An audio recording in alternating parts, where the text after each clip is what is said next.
Hi, this is Fix My Fibro, and my name's Bernadette. So, this topic is oh boy, soy, soy, soy. Soy is a massive problem in fibromyalgia.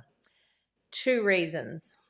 One, it's coming from soybean, and all beans are histamines or have higher histamines, so need to be avoided. So, soy as an additive, even small amounts of soy additives in your diet from things in the shop. And like I go to the supermarket, and 95% of every product on the shelf contains soy. It's a huge amount of products to just have to leave alone because the soy will cause you symptoms. So, one, it's a histamine, but two, it's also a purine because um, because it is because it is. And the other thing, the third absolute nasty thing about it is that it's actually been shown and is known to activate mast cells. So we have a mast cell problem, we have a histamine problem, we have a purine problem, and oh boy, soy is a massive issue. And you won't realize how severe it is until you actually exclude it. And then when you do eat something with soy in it, you'll really notice the symptoms it's giving you. So, for instance, in Australia, our bread supply used to always be just a wheat-based bread supply, but about, I'd say 25 years ago, all of the farmers moved to soy crops from just plain wheat crops. And then our breads, all of our commercial breads, every single bread on the shelf that's made from a big commercial bakery, and they supply the restaurants, they supply all different sorts of people, little shops with soy bread, with bread, but they fortify it. They add soy flour in it because they now produce so much soy because it was a more lucrative crop. You know, you make more money on soy and you probably get a better yield than wheat.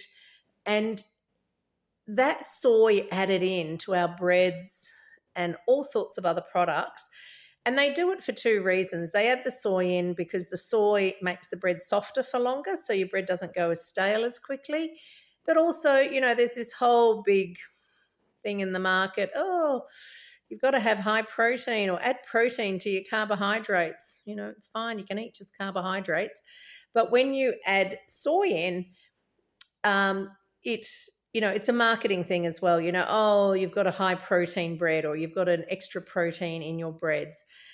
But that soy causes us massive issues. And I can eat as little as one piece of bread or two pieces of bread, like a piece of toast in the morning, and it will shut me down and make me fall asleep because of both that, the bean content, like the histamines, and also the purines in it, and it will activate my mast cells.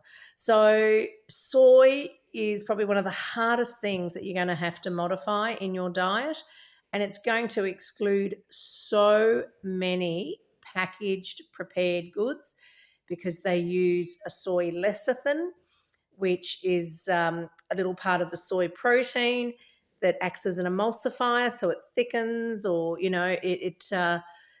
add it in as a preservative. There are a whole host of different soy additives in commercially prepared foods.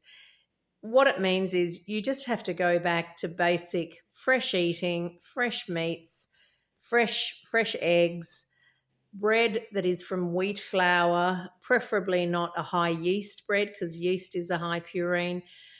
So just a standard like a sourdough or just a general bread, as long as you're not having too much of it, you won't get a severe purine reaction.